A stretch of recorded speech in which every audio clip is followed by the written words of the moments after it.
নিজ আসনে নির্বাচনী পথসভা করবেন বিএনপি চেয়ারম্যান তারেক রহমান।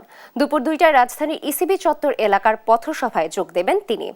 ঢাকা 17 আসনে ধানের শীষের প্রতীকে ভোট চেয়ে এ পথসভায় স্থলে সকাল থেকেই চলছে প্রস্তুতি। জড়ো হতে শুরু করেছেন নেতাকর্মীরা। ইসিবি চত্বর এলাকায় গড়ে তোলা হয়েছে অস্থায়ী মঞ্চ, বিভিন্ন পয়েন্টে দেওয়া হয়েছে মাইক। ঢাকা 17 আসনের ক্যান্টনমেন্ট থানাধীন 15 নম্বর ওয়ার্ডের পথসভায় আশপাশের ভোটাররাও অংশ নিচ্ছেন।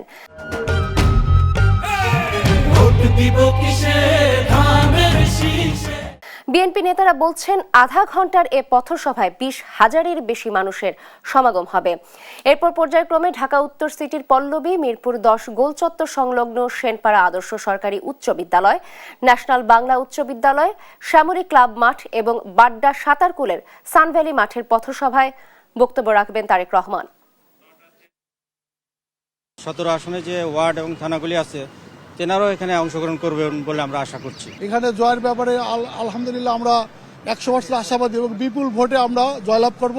ব্যালটের মাধ্যমে জনাব খালেদুজ্জামানকে এই এলাকায় 17 আসনের জনগণ সমুচিত জবাব দিবে বলে আমি বিশ্বাস করি।